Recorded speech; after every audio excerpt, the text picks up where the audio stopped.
Dear retailers, इस video में हम बताएंगे कि विकॉम प्लेटफॉर्म का यूज करके फिनोलेट द्वारा लोन के लिए आवेदन करने में अपने ग्राहकों की सहायता करना कितना आसान है। विकॉम पोर्टल में फिनिक्विस लोन पर जाएं। आपको दो ऑप्शंस दिखाई दे रहे हैं, एक है अभी अप्लाई करें और दूसरा है ऑल अप्लाइड लोन। सबसे पहले हम ये पता लगाएंगे कि लोन के लिए अप्लाई कैसे करें और लोन प्रोसेसिंग के initial stages. Apply now click करें, सभी विवरण भरें और आवेदन पर क्लिक करें।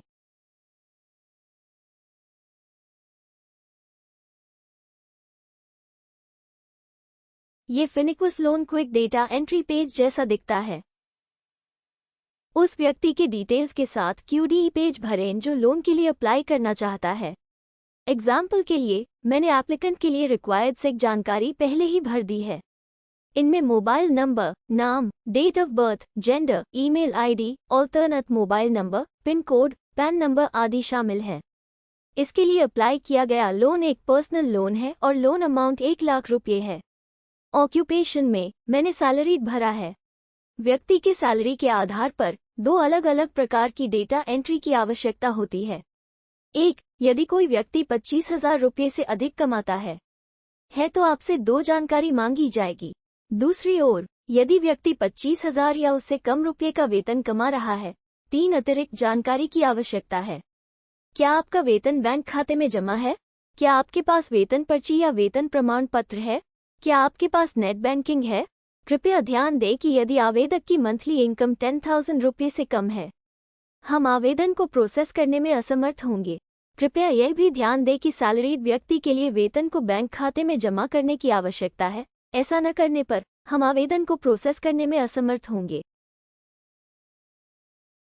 फिनिश पर क्लिक करने के बाद ग्राहक के मोबाइल नंबर पर एक OTP आएगा। यदि OTP की समय सीमा समाप्त हो गई है तो आप OTP को फिर से शुरू करने के लिए रीसेंड OTP बटन पर क्लिक कर सकते हैं। OTP एंटर करें। सबमिट पर क्लिक करने के बाद बैंक को सेलेक्ट करें।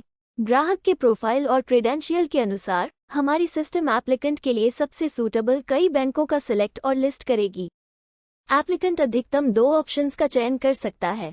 एग्जाम्पल के लिए, यदि सिस्टम एप्लीकेंट के लिए सूटेबल लेंडर्स के रूप में 6 बैंक और NBFC चयन करता है, तो आवेदक मैक्सिमम 2 लेंडर्स का चयन कर सकता है और ऑप्शन जमा कर सकता है। एक बार फिर से OTP प्राप्त होगा जिसे एंटर करना होगा। बैंक चयन अब पूरा हो गया है। कृपया ध्यान दें कि आवेदक को उधार देने का फाइनल डिसीजन फाइनेंशियल इंस्टीट्यूशंस द्वारा किया जाता है। बैंक का सिलेक्शन करने के बाद ग्राहक को अपने रजिस्टर्ड मोबाइल नंबर पर एक SMS के माध्यम से एक डॉक्यूमेंट अपलोड लिंक मिला होगा। लिंक के माध्यम से ग्राहक अपने रिक्वायर्ड डॉक्यूमेंट्स अपलोड कर सकता है। आइए अब हम उस जानकारी को देखें जो सेल्फ एम्प्लॉयड व्यक्ति के लोन आवेदन को प्रोसेस करने के लिए आवश्यक है। रिक्वायर्ड डेटा एंट्री की 7 वस्तुओं में से सबसे इम्पॉर्टेंट है बिजनेस प्रूफ और बैंक अकाउंट टाइप। OTP प्रक्रिया उसी तरह होती है जैसे पहले देखा गया था। यदि सेल्फ एम्प्लॉयड व्यक्ति के पास आवश्यकतानुसार ऑक्यूपेशन का प्रमाण नहीं है, तब भी एप्लीकेंट की इनकम के आधार पर पर्सनल लोन या माइक्रो लोन के लिए अप्लाई कर सकता है।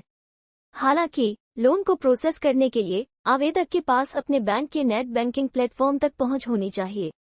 तो विकॉम प्लेटफॉर्म का यूज करके फिनिक्विस द्वारा पावर्ड लोन के लिए अप्लाई करने का तरीका इस प्रकार है। अपने स्टोर की सुविधा से अपने ग्राहकों को फाइनेंशियल फ्रीडम प्राप्त करने में सहायता करें। धन्यवाद।